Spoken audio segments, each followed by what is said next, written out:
Do you benefit from black entertainment? This is the question that we're going to be addressing in today's video. But before we can address the question directly, we have to understand exactly what black entertainment is.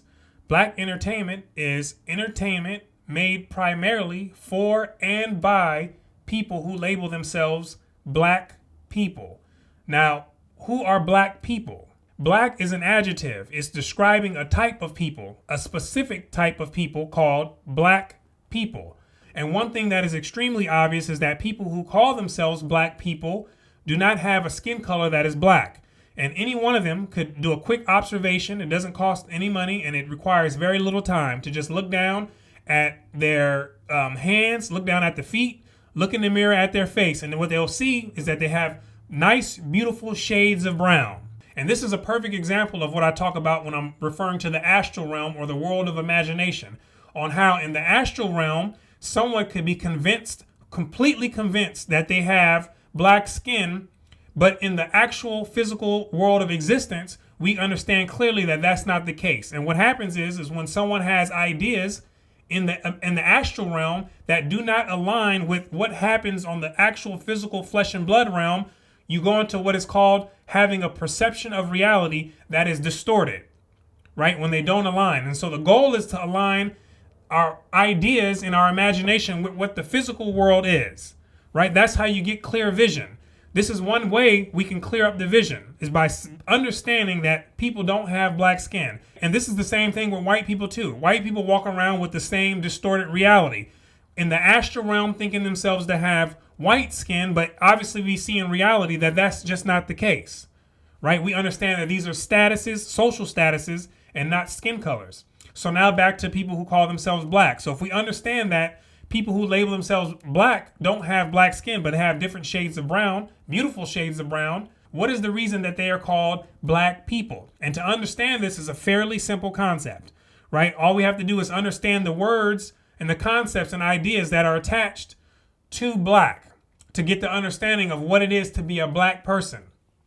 And so to understand that, we have to understand our associated ideas with the term black, right? And follow me with this. When I say the word black magic, there's automatic concepts that float into your mind. And you already have ideas associated with the term black magic, right? And many of those ideas for many people are going to be evil, wicked, demonic, depending on your background. But most people, it's going to fall into that category. When I say the word black market, there's ideas that are automatically going to rise in your mind, in the unconscious part of it, right? They're going to float up. And when I say that word, one of the concepts that's going to pop up is illegal, doing things under the table, right? Things that you aren't supposed to be doing, against the rules. Now, when I say the word black cat, there's ideas in everyone's minds that's going to start floating up to the surface, right? These are linked ideas to black cat when I say it. And one of those is bad luck, right? Many people understand this. When I say the words black neighborhood, there's ideas already associated in many people's minds on what the idea of black neighborhood represents. When we say black neighborhood, what comes to our minds? Rundown, violence, gangs, street walking, all types of other ideas come to our minds when we say black neighborhoods. It's not well gardened, right, safe. That's not what comes to mind.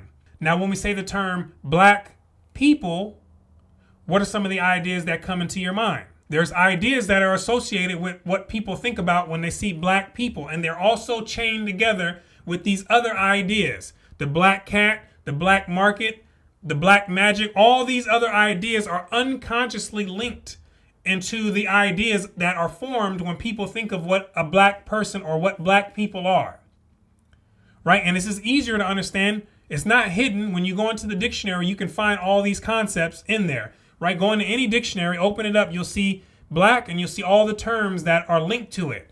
Wicked, sinister, the devil, evil, sin and sorrow. You'll see all these terms linked to it. And then you also see those of black African descent, black Americans. Those are the people lumped with those ideas, right? And then also what we have to understand is those ideas come prior to them being labeled on people. When you go into a book called White Over Black by Jordan Winthrop, he talks about it in there. These are English ideas black being associated and linked to evil, wicked, and all these other concepts prior to being placed on people. Right? And so they linked those ideas when they created the concept and the idea and people called black people. So now understanding what black is, describing things, right? And we understand what black people are. What is it that we would expect out of black entertainment? That's the next question. And if it falls in line with what it is that we're talking about, the ideas associated with black, we should have a very high likelihood that it would fall into something that's within this category and associated with these type of terms, right? And these ideas. So what makes up black entertainment? Music is a huge part of black entertainment. And the two largest genres of music in black entertainment are rap and hip hop. And we already understand the content that comes out of rap and hip hop. The vast majority of it that comes out of rap and hip hop, right? It's not a hidden secret. It's not something that we have to go into the FBI files to understand. We know exactly what comes out of the content of rap and hip hop. And so what happens is as you continue listening to that type of content, it plants seeds in your mind. As you continue listening to it over and over, those seeds begin to sprout into thoughts and ideas. As you continue reinforcing that type of content, those ideas begin to make up the content of the garden of your mind, right? And they begin to affect the way you perceive your reality. They begin to have effects on how you look at women, how you look at men, how you look at other people that you perceive to be your people. That it also affects the way that you look at life, the way that you look at the world, right? These are the seed thoughts that begin to germinate and blossom within the garden of your own mind, right? And so you have to take inventory of that and find out, is this something that benefits you? Now we understand that there are small pockets within black entertainment that do not promote this type of content, right? But those are small pockets. We're talking about the vast majority, right? That makes up the idea that people have in their minds when they hear about black entertainment, right? So music is one aspect of it, and rap and hip hop make up a large percentage of that black entertainment. Another part of black entertainment is gossip, right? And gossip is a huge part of black entertainment. Now, the black gossip culture consists of at least three parts. One of them is drama. The other one is exposing people. And the third one is tearing people down, right? And black folks, many of them, have become very skillful at this art of tearing people down, creating drama, and exposing people. They've gotten good at it because they do it so much. And anytime you do something so much repeatedly, you're bound to get good at it, right? This is the way it goes. Now, other cultures and people also have some version of tearing people down too, right? This is just a human thing. The difference is that in black entertainment, this is a prevalent thing, right? So it may be a small section of other people's entertainment. It's a major section in black entertainment, right? So the question is, does this benefit you? To some people, it does. There's many people who make tons of money off of this, right? And they'll continue doing it, tearing each other down, right? This is stemming from a slave culture where that is where it brewed at heavily, tearing each other down, not allowing other people to climb up and pull other people out, right? It's a tear down type of culture and mentality, right? And that's part of the entertainment, right? So that's another aspect of black entertainment. Another aspect of black entertainment are the movies, right? The things that people in black entertainment consider relevant to them. What are some of the popular movies, right? We have things like Baby Boy, we have Friday, Menace to Society, right? Crooklyn, All About the Benjamins, Set It Off. All these are movies that perpetuate the ghetto culture or the slave culture, which keeps the cycle going, right? People keep watching it. They see themselves as that. They keep the cycle going, right? And the only reason why the cycle keeps going is because people are invested in it. If you don't have people who want that type of entertainment, that entertainment goes away, right? It's a supply and demand issue that we're talking about here. If the demand is there, people want to watch it, the supply comes automatically. These two are linked together. If people turned around tomorrow and say, you know what, we don't want to be black no more. We don't want to watch no more of those movies anymore. We don't want those type of stereotypes anymore. We're not doing the gossip anymore. We're not tearing each other down no more. We're not doing any of that stuff. What follows behind it is the destruction of these industries, right? They go with it. But if you keep the demand there, if people still want to see that, people still have a vested interest in that. People still are entertained by that. By default, right? The supply has to fulfill the demand, right? And that's what you see happening. The supply matches the demand.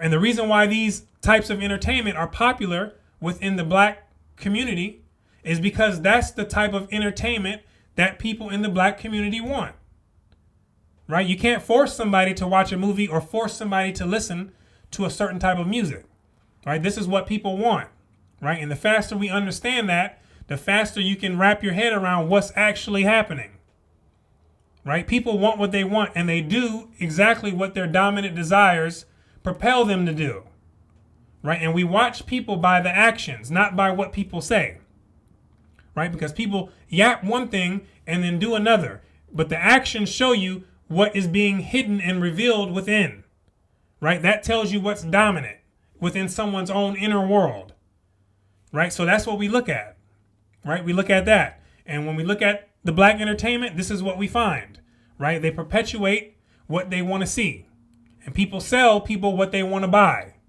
right? It's very simple. Okay? So the question is, do these aspects of black entertainment benefit you? Right? That's the question. And like I said, some people it does benefit, right? And to those people who it benefits, then I would say continue doing it. But to other people who it does not benefit, then that's when you have to reconsider some things, right? You have to go back to the drawing board. You have to see what's best for you, what's best for your family going forward. Do you want to continue to produce and create and support certain ideas and then hand that off to your children? Or do you have other ideas that you want to support, reinforce, and hand off to your children? Right? No one has to do anything. Nobody has to stay looking at any type of music. No one has to stay in any type of community. No one has to stay in and do anything that they don't want to do. Right? We're in a different time now. Information is unlimited. Right? We can see all types of various cultures when we go outside of our box, and we can pick and choose what we want. We don't have to be confined to any type of box. Right? That's not the time and age that we live in now. The faster we understand that, the faster you can start to modify and manufacture your own reality. Right? That's how this works. And so the question is, like I said, does this benefit you? Right? And we'll leave it with that. And so I want to thank you for watching the video, and hopefully you've gotten something out of it. Maybe you've got a chance to think about something and consider some things, right? You know, my name is Brooklyn St. Michael, and I want to thank you for watching the video, and I'll see you on the next one.